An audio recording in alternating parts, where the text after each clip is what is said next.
All right, so I'm going to go over one more thing that you need to make sure you know for your test. So one last thing we went over on Friday was when you were given lengths of sides and you were asked to determine if those sides could be valid lengths of the sides of a triangle. Right, so if I give you the sides, let's say 11, 12, and 17, okay? So we need to determine, could those be valid lengths of the sides of a triangle? So there's a theorem that we learned that said that the sum of the sum of the lengths of two sides of a triangle must be greater than the length of the third side. All right, so I'm going to go through and test that by taking pairs of sides, adding them together, and see if they are larger than the third side. Okay, so first of all, I'm going to take 11 and 12. So 11 plus 12 is 23. 23 is larger than 17, so that passes. There's one. Now I'm going to take 12 and 17. Let's see if that's larger than 11. So 12 plus 17, that gives me 29. Is that larger than 11? Yes, that checks out. Then my last two is going to be 11 and 17, and that gives me 28, and that is larger than 12, so yes, that one checks out. Okay, so those could be valid lengths of the sides of a triangle. All right, again, I had to add all three sets of two sides of the triangle, double check it with the third side to make sure it passed. Let's try one more set.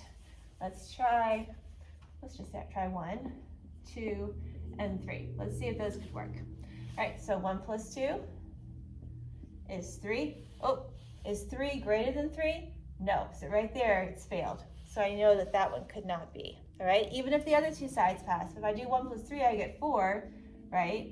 And that's 4, and that's greater than 2, so that works. I can do 2 plus 3, and that's 5, and that's greater than 1.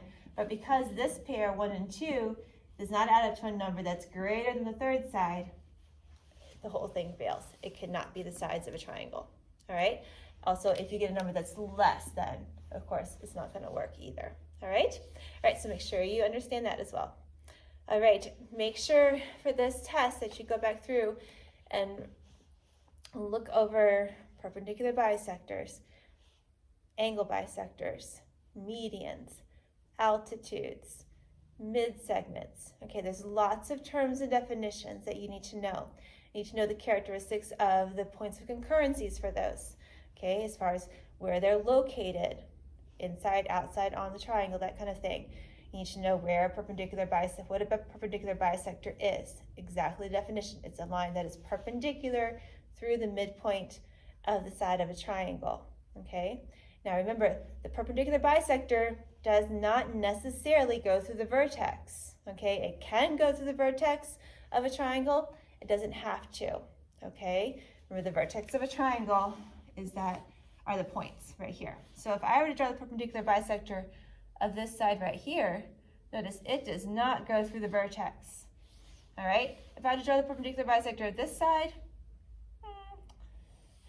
it doesn't either, okay? So remember, the important thing about perpendicular bisector is that it goes to the midpoint at a right angle, okay? It doesn't necessarily have to go from the vertex.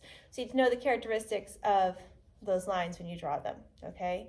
I would recommend, I put a post on Google Classroom that went through those videos that we did during virtual week. It would probably be a good idea if you're still shaky on the understandings of those, the perpendicular bisectors, angle bisectors, altitudes, medians, mid-segments, I would go back and watch those, okay?